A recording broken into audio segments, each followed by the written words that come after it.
A moment captures something. Sometimes it's a photograph. On a cruise ship, with Rihanna grinding against Rocky as a saxophonist played in the background. Rihanna reposted the video on Instagram story with a caption reading, "My ex in the studio," zooming in on a man watching the couple. The video itself is unremarkable. Two people at a festival, a woman and a man. The kind of candid footage that cycles through social media thousands of times daily, noticed by no one. The caption changes everything. Interpretation is a transaction, and in the ecosystem of hip-hop celebrity, every utterance, even 6 words on a disappearing story, gets parsed for hidden meaning. Fans widely interpret the caption as a subtle shot at Drake.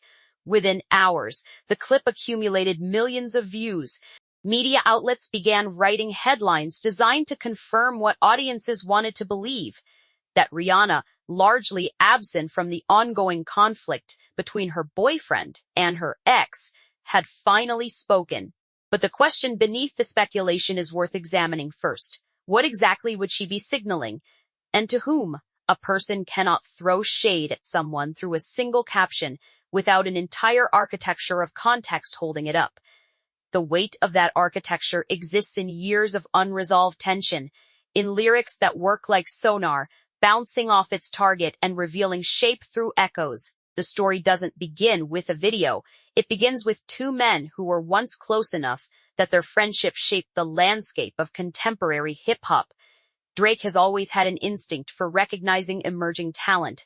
Drake is considered by many to have been a significant contributor to $AP Rocky's subsequent success in the music industry. In the early 2010s, when Rocky was still establishing himself, Drake was publicly supportive. They collaborated, working together on tracks like 2012's Skin Problems and touring together on the Club Paradise tour in a way that suggested mutual respect. Rocky had an unconventional flow, a visual sensibility that matched his music, and a swagger that felt distinct. Drake seemed to recognize what others were still catching up to. The friendship was real, or at least as real as friendships can be in an industry built on transaction. They were not enemies waiting for an excuse to become antagonistic. They shared enough cultural DNA that their connection seemed plausible, something fractured. The precise moment is harder to locate than people want to admit. Friendships don't end cleanly. They deteriorate. According to Rocky, their relationship began to deteriorate shortly after he officially coupled up with Rihanna back in 2019. In his own recounting, Rocky has said, "I thought he was my man's. I think when I got with Rihanna, he just started throwing shots out of nowhere." This is Rocky's version. Versions matter. They're not truth, but they're evidence of how people construct narratives around their own lives, the stories they tell themselves about why things ended. Rihanna exists in this configuration as something more than a catalyst. She is a prize being fought over in a game played through a medium, music, social media, the spaces where meaning becomes weaponized. But what's fascinating is that she rarely engages in the game. She doesn't respond to Drake's songs. She doesn't make music that addresses the conflict directly. Rihanna has largely stayed out of it, focusing instead on her businesses, her family, and her life. When she does engage, the engagement is indirect, which makes it more interesting precisely because it suggests strategic restraint. The silence is louder than response. The fracture became visible when Drake made it visible. On October 6, 2023, Drake released For All the Dogs, an album that worked like a memo addressed to multiple people. On the track Fear of Heights, Drake addressed a romantic history, rapping, "Why they make it sound like I'm still hung up on you. That could never be / Y'all can't ruin me / better him than me / better it's not me." The song continued with lines about the aspect of a past relationship. Drake rapped about calling and referenced and Antilles vacations. The audience understood the subtext.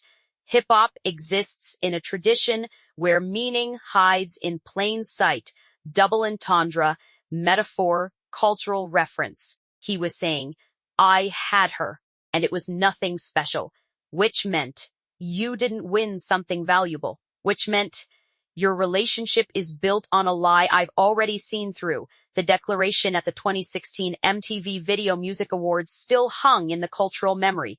Drake, presenting Rihanna with the Video Vanguard Award. But it was also genuine. People close to Drake would later speak about how deeply he felt about Rihanna. By 2023, 7 years later, he was saying the opposite, that he had never cared much at all. Rocky eventually responded. Rocky fired back on Future and Metro Boomin's Show of Hands, and on his own track, Stole Ya Flow, rapping, "First you stole my flow, so I stole yo beach. My baby mama Rihanna." The directness was almost refreshing. He wasn't hiding. He was claiming territory. His woman, his family, his life. The conflict between Drake and Rocky exists in a particular register. It stems from personal history, including romantic ties with Rihanna, and transition from former friends to foes. He noted that the beef was petty rather than confrontational. He's described it as people being in their feelings, which is its own kind of disrespect. The suggestion that this thing, whatever it is, doesn't matter enough to be serious. The back and forth has not been limited to music. Fans accused Drake of mocking Rocky's facial scar after footage showed him making a slicing gesture across his cheek. Drake has never confirmed the gesture was intentional. Intention becomes irrelevant once an audience decides to believe something. The image exists now. People have seen it. It means what they want it to mean. What strikes about this conflict is how it illustrates a particular modern dynamic. Men of considerable power engaged in a feud that centers on a woman, with the woman largely refusing participation. Rihanna was not a passive actor in her own life story. She chose Rocky. She had 3 children with him by 2026. She continued building her business empire, Fenty Beauty, Fenty Skin, in ways that suggested she had moved beyond the phase of her life where a man's public declarations about her mattered. Yet the men continued talking about her. Rocky has said that Drake hurling digs at his partner is soft, explaining, "I think at some certain point when everybody getting older and you supposed to be moving on, for you to still be picking at a female, that's soft to me. It's a criticism that carries weight." Positions Rocky as having moved on while Drake remains stuck. But it's worth considering whether Rocky's interpretation is the only one available. Perhaps Drake wasn't still hung up on Rihanna in a romantic sense. Perhaps he was processing something else.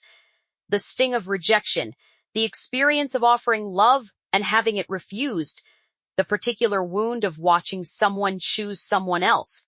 Time doesn't necessarily heal these things. Sometimes time just makes people better at hiding them or channeling them into something else. Art, rivalry, games played through music.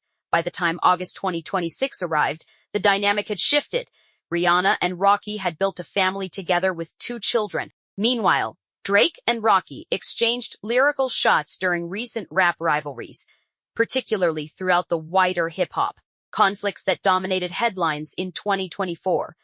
The trajectory of Rocky's life had moved in one direction, toward commitment, toward family, toward a kind of grounding. Drake's trajectory was less clear. He continued making music, continued achieving commercial success, continued being Drake. But the question of what he was doing it for seemed to shift every few years. Crop Over Festival is an annual celebration in Barbados, Rihanna's native country. It's a space where she returns, where she reclaims something. The after-party would have been casual, people dancing, music playing, the kind of scene that generates millions of photos and videos daily. Someone recorded Rihanna and Rocky. The caption reads like it has multiple possible meanings. "My ex in the studio." It could be read as claiming her past. "My ex is now just someone in the background." It could be read as a statement of current status. "I'm with someone who matters to me." It could be read as direct reference to Drake, as a taunt. It could mean nothing intentional at all, just a phrase that felt right in the moment. The fact that it accumulated 5 million views suggests how hungry audiences are for anything that might resolve this tension. What would a real statement look like? It would look like this. A short caption, a video of her with her life, a moment of her choosing what to pay attention to. There's a psychology to being fought over. At some point, you either accept it or reject it. You either participate in the game or you step outside it. Rihanna has largely chosen to step outside it. She doesn't make music about Drake anymore. She doesn't address Rocky's conflicts with him. She focuses on what she controls, her businesses, her family, her image. But stepping outside a game doesn't make you invisible. It makes you the prize at the center of it. Everyone is still playing for something you represent, even if you've decided you're no longer interested in being represented that way. But stepping outside a game doesn't make you invisible. It makes you the prize at the center of it. Everyone is still playing for something you represent, even if you've decided you're no longer interested in being represented that way. The video will disappear from Rihanna's Instagram story in 24 hours, the way all stories do. The internet will preserve it anyway. Screenshots, saved clips, shared images. It will become evidence in an ongoing argument that doesn't really have resolution. Drake fans will say it proves nothing. The neutral observers will wonder why any of this matters, and they'll have a point, and that point won't stop people from caring anyway. What the moment actually reveals is simpler than any of the interpretation. It shows that Rihanna can post whatever she wants, and millions of people will watch it, and thousands of them will make it mean something about men who are no longer central to her life. It shows that the architecture of celebrity makes it nearly impossible to do anything without it becoming a statement. It shows that sometimes a caption is just a caption, but context makes it something else entirely. The signal and the noise have become indistinguishable. Maybe that's the real shade, not an attack, but the refusal to be silent, the decision to post anyway, knowing that anything she posts will be interpreted. The continuation of her life in public, aware that the public will make it mean something it might not.